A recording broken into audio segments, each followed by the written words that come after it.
Hey YouTube, what is up? I'm homesick with the flu, but that's lucky for you because Konami decided to update their tournament policy and I decided to make a video about it.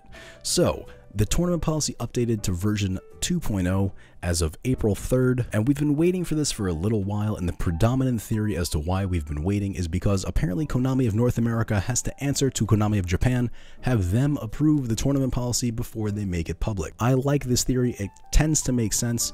Konami of North America has been acting a little out of character recently, and I think that this is an example of that happening. I think they have to go through Konami of Japan now for more approval of policy changes, updates, and maybe ban lists and set releases and stuff like that as well. An example of that would be how Konami actually gave us an update on the health of the format, which is very astounding if you know Konami of North America at all. The same Konami of North America that blind dropped 2 emergency ban lists pretty much back to back on us out of nowhere, just decided to tell us that they really think the format's healthy and that we'll probably get a ban list in like 3 weeks, but you guys are good for now, so don't sweat it, you know, just calm down for like 2 or 3 weeks. End of April is pretty good. It seems so out of character, and it only makes sense in this context that maybe Konami of Japan is kind of reaching out and wrangling in Konami of North America because they've been going a little wild in the past, and if we adopt more Japanese policies in the future, maybe better ban list information, public knowledge on the health of the game, future releases, better events, I'm fine with it, to be honest. This tournament policy update is also a good example of that. And I'll get into that in a little while. But the first policy update I want to discuss is the one involving personal hygiene. People are making jokes about it, but I think it's actually something that's pretty serious. If you don't have enough self-respect to make yourself publicly presentable, to represent your friend group, your community, the game you enjoy, to not have your presence be a detriment on the behalf of other people, I think it's fair that you be asked to leave. That's the best way to put it. I'm not trying to be mean with this. I'm very serious. This is coming from a person who's almost shit himself twice at YCS Jersey. I was this close. I'm not even kidding. I basically had to like tackle my roommate to try and get in the bathroom before him. He won, and I had to run to the lobby and by the skin of my teeth made it to the lobby bathroom 10 minutes before the YCS started. And if I could succeed in those extreme conditions to maintain public decency and good public hygiene, I think you can too. And now for the policy changes that actually affect the way we play the game and not who we play the game with. The changes to public knowledge and private knowledge. If you don't know what public knowledge is, it's basically card totals. So basically number of cards in hand, number of cards in deck, extra and side, so on and so forth, number of cards on field, number of cards in grave, number of cards in banished. Other public knowledge includes cards that are face up on the field, cards that are face up in the grave, and cards that are face up in your banished. Everything else, I mean, and obviously like life point totals, everything else is pretty much private knowledge. If you lie about public knowledge, you can get a disqualification.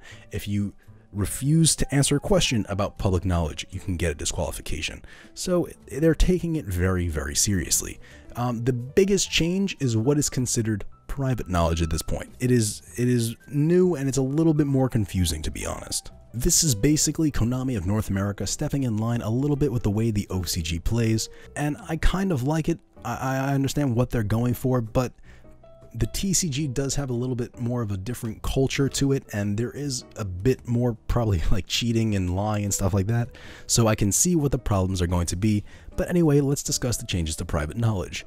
Essentially, private knowledge is any card that's in your hand, in your deck, face down on the field, the cards in your opponent's hands, and whichever cards your opponent set or summoned during the previous turn. And now that we've gone over what private knowledge actually is, let me use some of the examples that Konami has provided to kind of explain the changes that our format is going to undergo. The first example they provide that actually, deals with a change to the game is the example regarding Mystic Tomato. If a duelist activates the effect of Mystic Tomato, upon searching his deck, he sees that he does not have a legal target to special summon, his opponent does not get to search the main deck to verify. Now, this is in regards to the fact that the main deck is now private knowledge. In the past, you used to actually get to verify by looking through your opponent's deck to see if they have a target. That does not happen anymore. It is interesting. It is how it's been done in the OCG in the past. And it's just not been done in the TCG. It was just a difference in like culture and the way we've played the game, to be honest.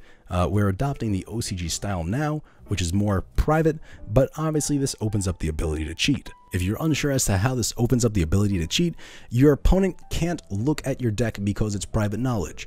If they look at your deck, they can get disqualified.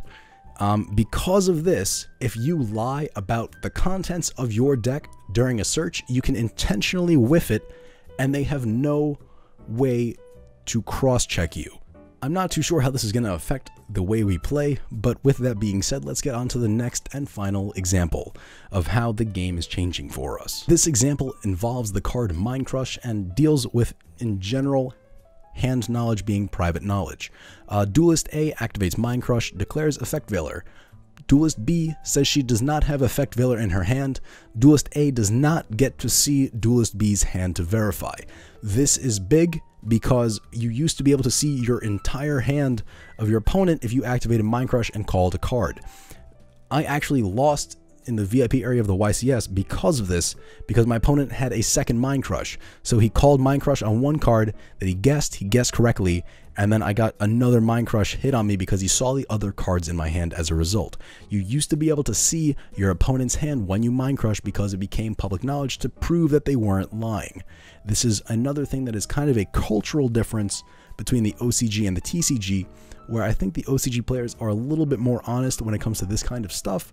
TCG players, there probably is a reason that we would have to originally have people verify and view public knowledge and stuff like that. The next part of it that is very big as well is you cannot call a judge to verify Duelist B's hand unless there is supportable evidence, yet again, that the person might be lying, or that they might be cheating, or that they may have a valid issue. Let's say you activate Mind Crush, right? Your opponent says, no, I don't have, let's say you call Widow Anchor, right? And they go activate Upstart Goblin, draw a card. Activate Widow Anchor that they've had in their hand the whole time. And you go, but you said you didn't have Widow Anchor. Oh no, I just drew it off Upstart. And unless you can prove that they have that card in their hand or they just searched it, you can't really do anything about it. You basically just have to blatantly accept that they have the card in their hand, that they're just not going to discard it, and you have to basically lose 2 cards advantage-wise as a result of that.